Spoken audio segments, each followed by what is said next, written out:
Kabar Indramayu, KUU Desa Cipedang, Kecamatan Bongas, Kabupaten Indramayu, Tonori, akhirnya buka suara terkait audiensi yang dilakukan sekelompok warga yang tergabung dalam Garang Gerakan Rakyat Cipedang.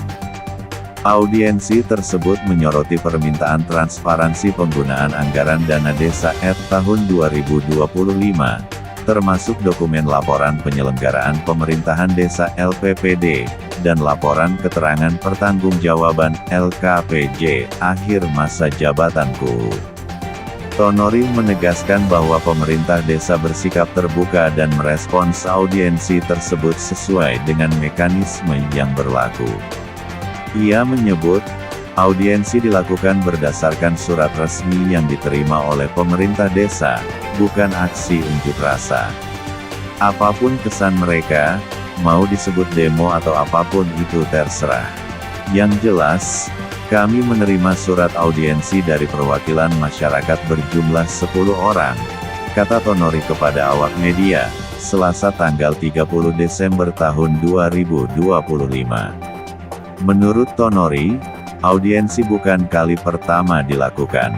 Ia menyebut, 1 minggu sebelumnya perwakilan masyarakat sudah pernah bertemu dengan pihak pemerintah desa dan dihadiri oleh media. Dalam pertemuan tersebut, kata dia, masyarakat meminta penjelasan terkait transparansi anggaran dana desa tahun 2025. Sebelumnya kami sudah pernah ketemu. Intinya mereka meminta transparansi anggaran dana desa tahun 2025. Saat itu sudah saya jelaskan kepada rekan-rekan perwakilan masyarakat Cipedang, ujarnya. Namun, Tonori mengakui kemungkinan penjelasan yang disampaikannya saat itu belum sepenuhnya memuaskan pihak perwakilan masyarakat.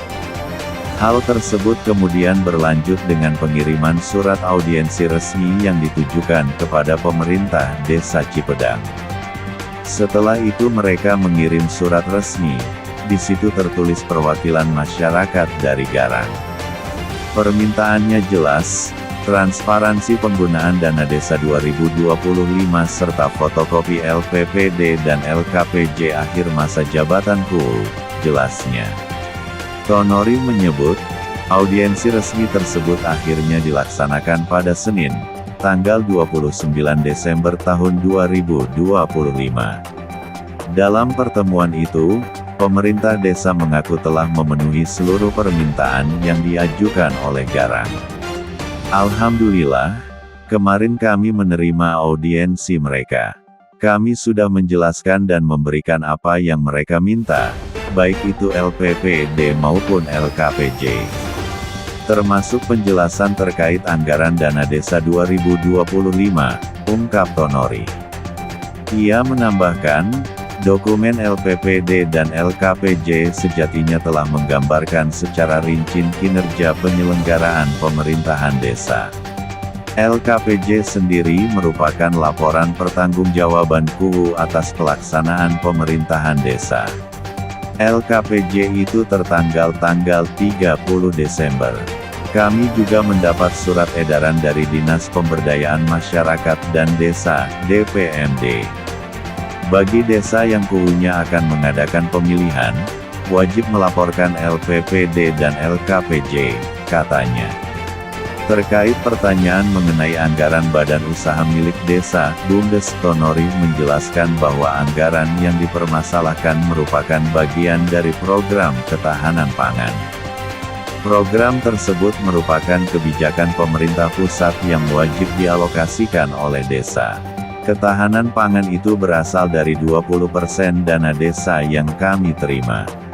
Total dana desa tahun 2025 kurang lebih 1.073 juta rupiah. Jadi 20%-nya sekitar 214 juta rupiah, diperuntukkan untuk ketahanan pangan, jelas Tonori. Ia menegaskan, realisasi anggaran ketahanan pangan tersebut dilakukan melalui Bumdes, bukan langsung oleh pemerintah desa. Hal itu, kata dia, sudah diatur oleh regulasi pemerintah pusat. Ketahanan pangan ini direalisasikan melalui Bumdes, bukan kami pemerintah desa. Yang jelas, ketika pemerintah desa menganggarkan beberapa persen dana desa, itu ada aturannya dari pemerintah pusat, tegasnya. Tonori menambahkan, setelah seluruh program prioritas pemerintah pusat terpenuhi, barulah sisa anggaran dana desa dapat direalisasikan sesuai kebijakan desa dan kebijakan KUU. Ia berharap penjelasan tersebut dapat meluruskan kesalahpahaman di tengah masyarakat. Kami terbuka dan siap menjelaskan. Transparansi tetap menjadi komitmen kami sebagai pemerintah desa, pungkas.